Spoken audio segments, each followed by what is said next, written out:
Down every two-lane back road in America rests a story yet to be told, a history we have yet to learn, a history not found in any book or taught in any classroom. Our adventure begins on these roads. We will leave no stone unturned, searching in every corner of every small town, in between all major cities. Armed with some camera equipment, a desire for the study of history, and a passion for motorcycles, we combine our efforts and head out down the open road. We will find what mainstream life has left in its wake while searching for the American dream. We are the 307 Backroad Bikers, and we are finding America.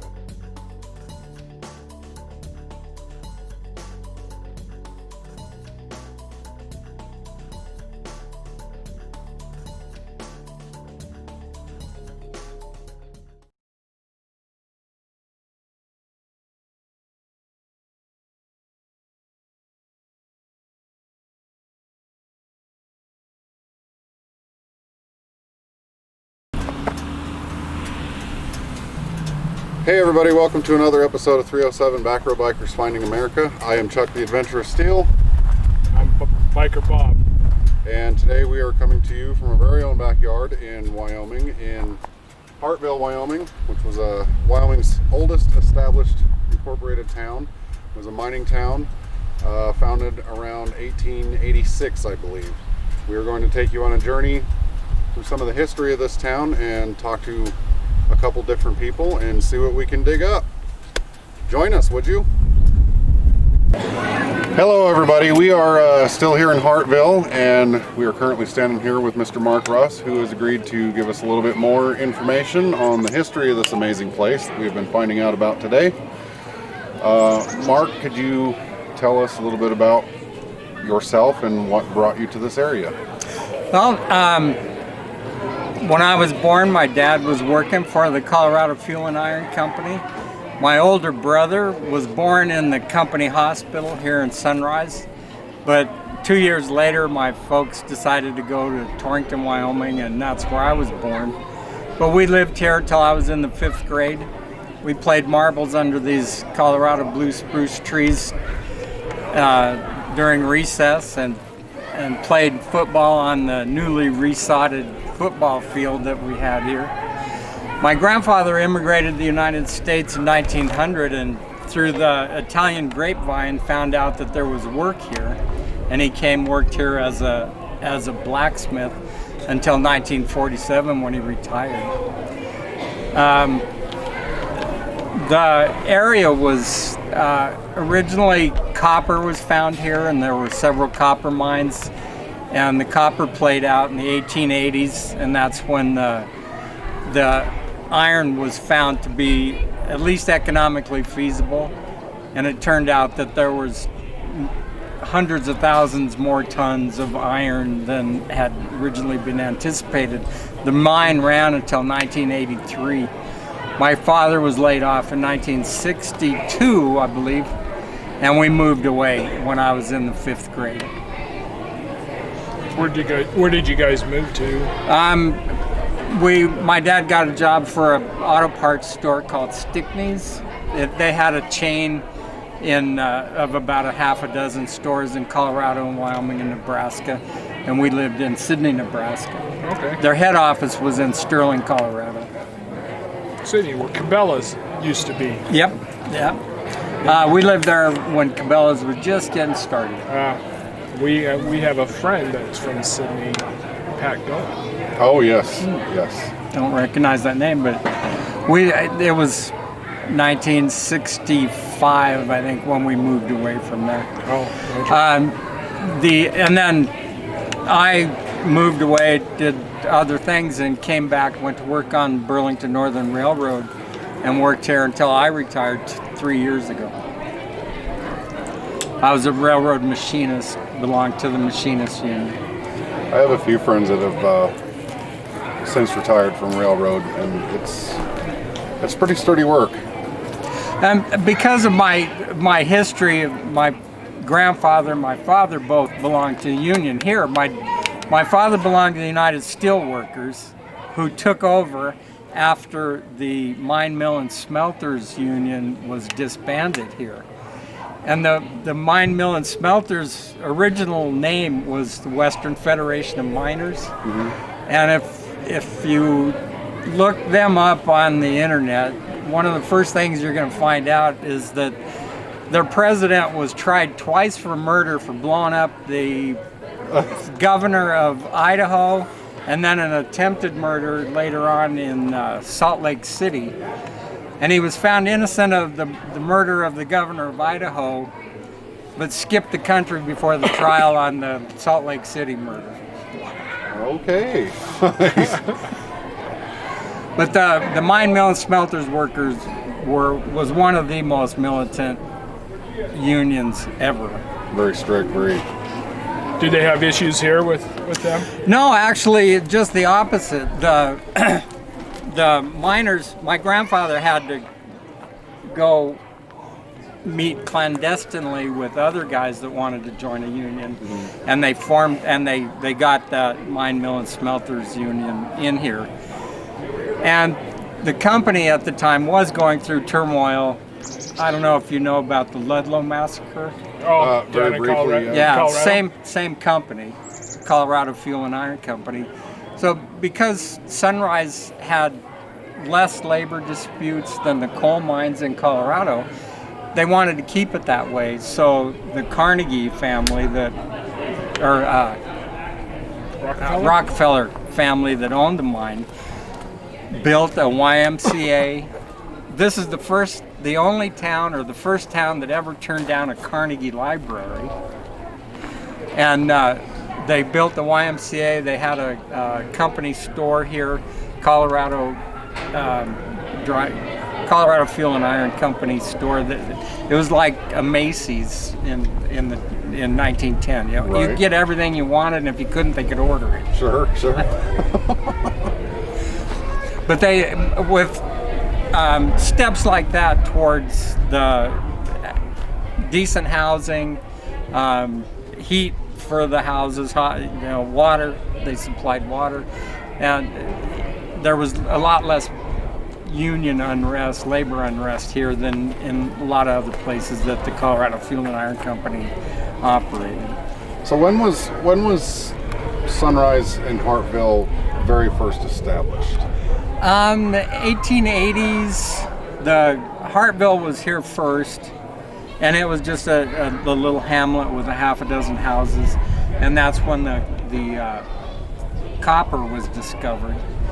And there was a smelter down by the river, and they would haul the ore down there by wagon, smelt it, and then that's where the railhead was. The Chicago, Burlington, and Quincy, and the Colorado and Southern both came into Guernsey, and they would haul the ingots of copper out by rail. So is that what brought people to this area originally? Was somebody stumbled across copper? Yeah, and a lot of, and most of what I know about that early history has come more in the last few years of the owner of the Sunrise Mine bringing a lot of history back. So he's digging quite a bit of it up. Well, he No pun intended. yeah, he has done an amazing amount of research, and a lot of the people that came here early in the 1880s were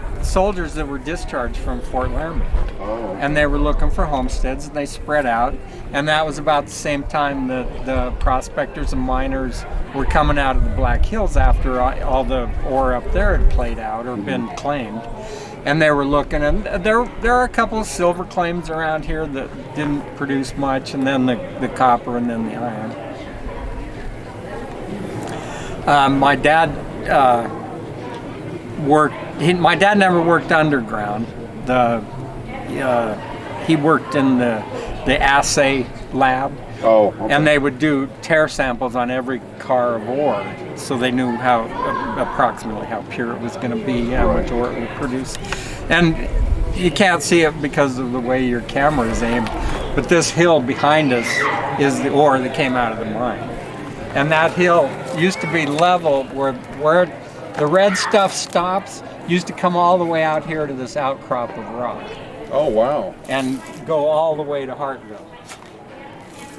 And the mine tailings are probably higher in ore content than what comes out of the mines in the Iron Range in Michigan right now. Seriously? Yeah. So They were able to cherry pick the purest of the ore bodies. So we could probably dig that up and still get ore out. Yep. And there's millions of tons of it. There's a great big hole in the ground right over the hill here where it came from. That we could put the other parts that aren't ore in there. They could fill it back up and there'd still be a big hole. So this was, I mean, obviously it was, well, I mean, it was being used for wartime and that, right? Yeah. But still for, I mean, on an economic base, it boosted this area pretty good, didn't it? Oh yeah, people would, like the company store here, people would come from 100 miles away Just to go to the store. just to come to this store because it was the only department store, quasi department store available at the time. Sure. And it had everything, you know, Coleman lanterns and stoves. They sold that when I was a little kid. They sold televisions. All the stuff you needed for mining equipment: boots, hard hats, lanterns, all that stuff. Everything from A to Z, it sounds like. And just to get off on a side tangent, because when I quit the railroad for 8 years and went to college and got a degree as an archaeologist. This is one of the oldest, or is the oldest Western Hemisphere iron mine. It's 13,000 years old, where indigenous people came here to mine the red iron ochre to use as paint or coloring or whatever it was they were using it for. And the archaeologists are working here every summer digging up 12, 13,000 year old artifacts of the Clovis era. Clovis is the oldest cultural complex that's been identified in North America, and this site has produced over 4,000 artifacts, the most of any Clovis site in the Western Hemisphere in North America. And what kind of artifacts are they digging up? Mostly spear points and cutting edge type tools.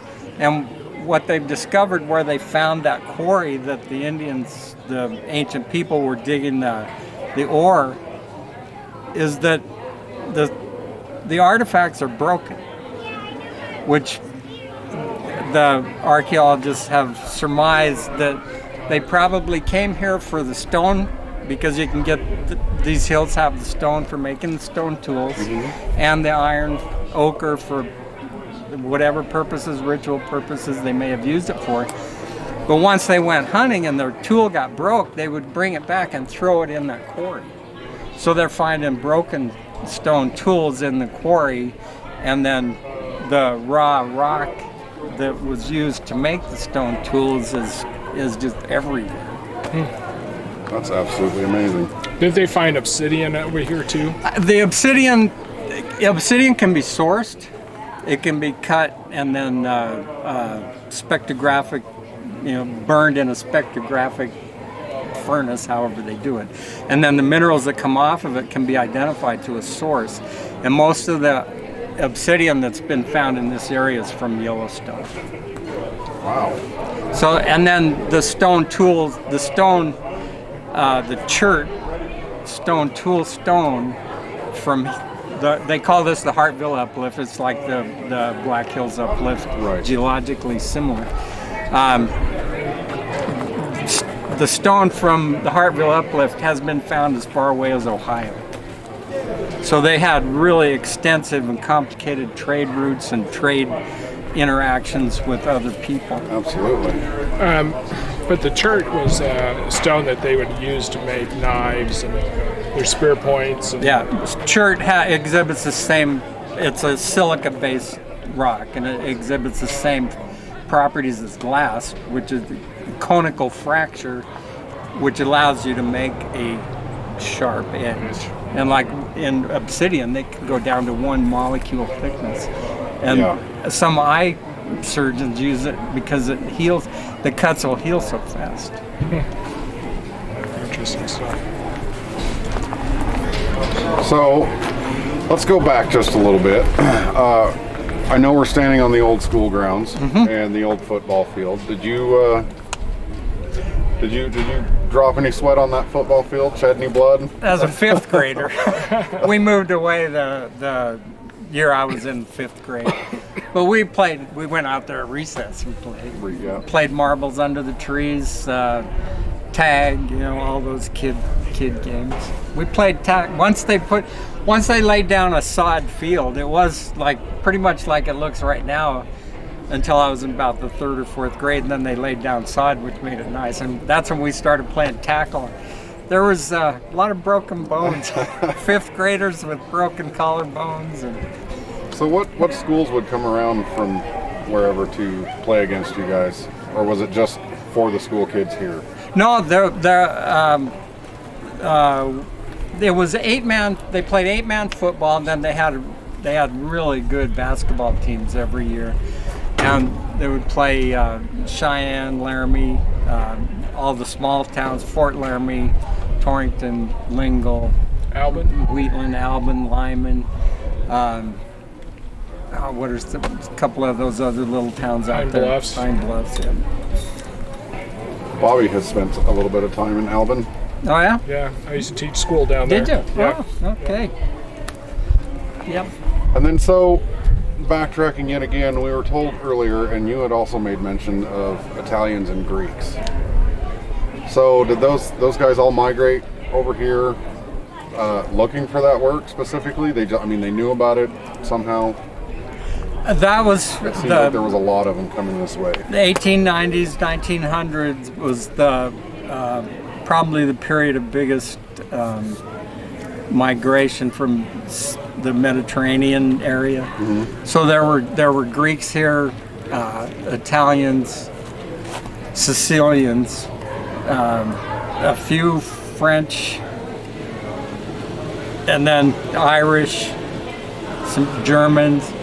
And I was going through the cemetery cleaning up one of my family's plots a while back, and there were a couple of headstones in, I thought it was Chinese, and I put it on Facebook and asked friends of mine that could read what it said, and it was actually a guy, and there was a cross on it, so he was a Christian, but he was from Hiroshima, Japan, died in 1934 at age 27. Oh wow! And then there are some other Japanese sounding names in English script in the cemetery as well.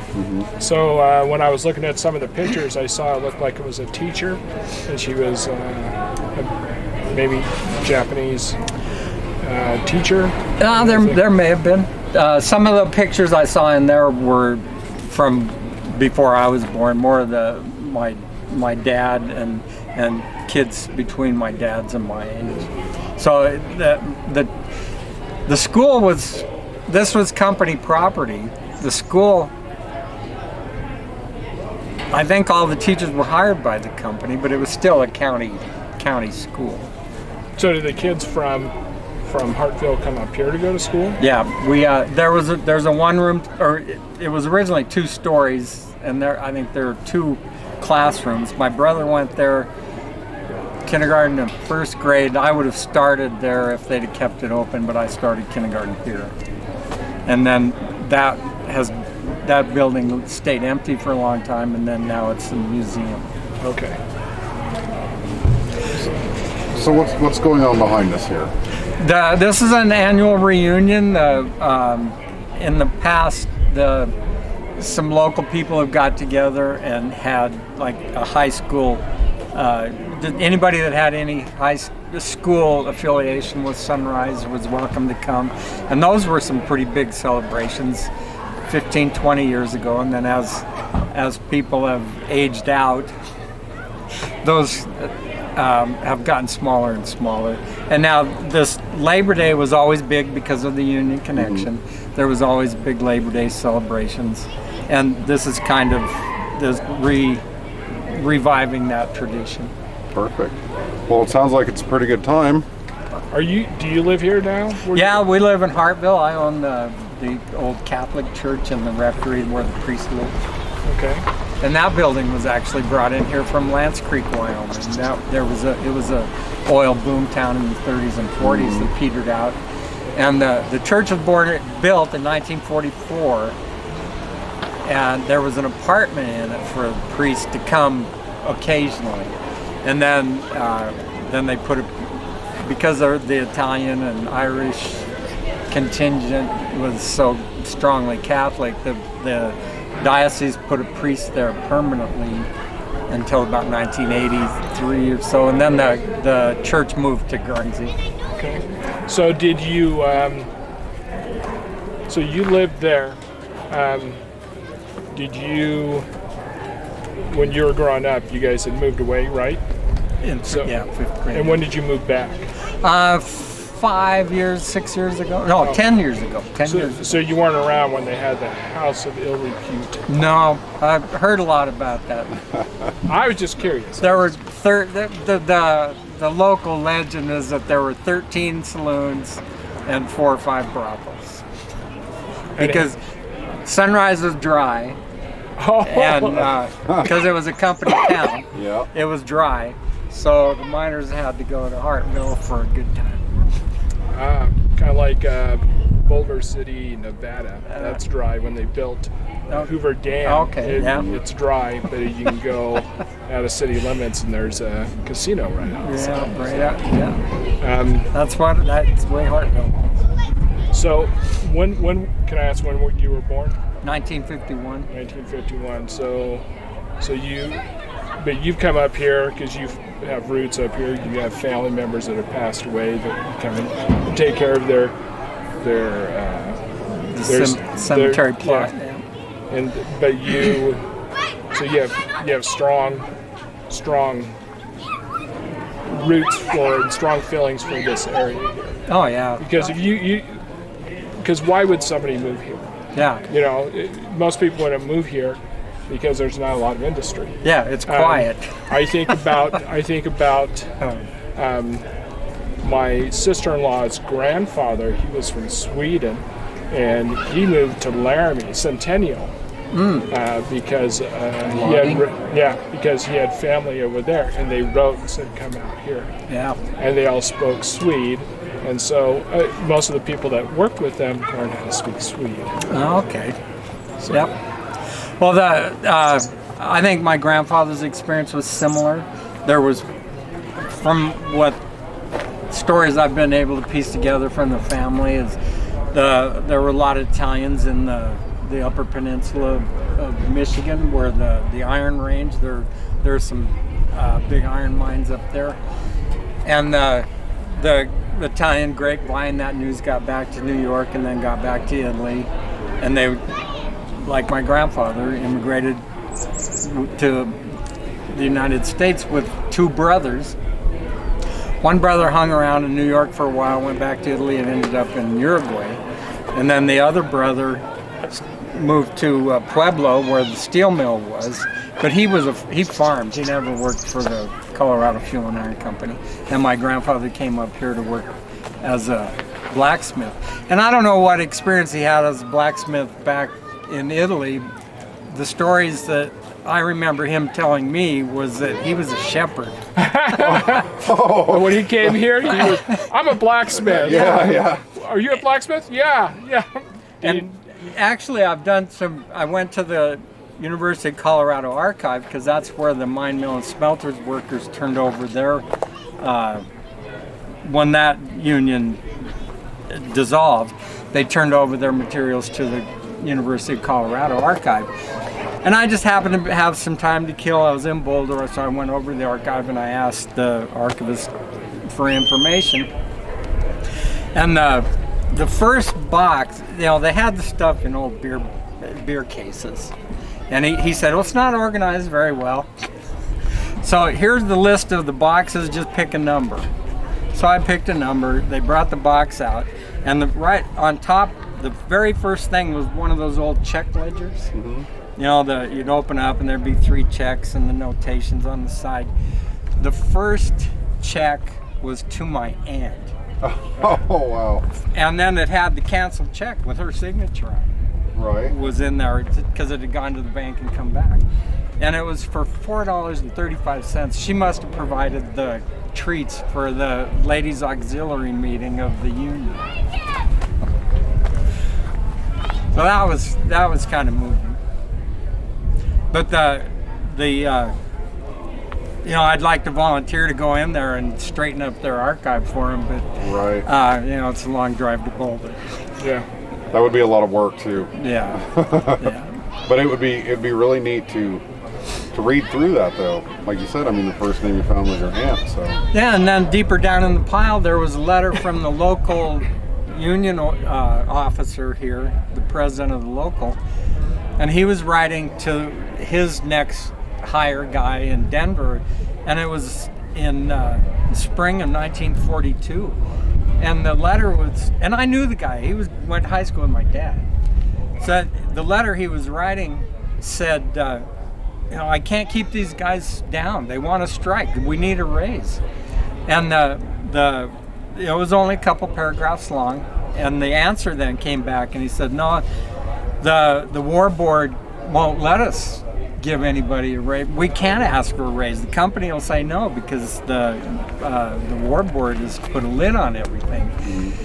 And then the next letter was the finalized contract, and they did get small raises. And I was going through the list of jobs, and it had all the list of jobs that were in a mine: the muckers, grizzly, the railroads, the people connected with movement of the railroad cars, and blacksmith.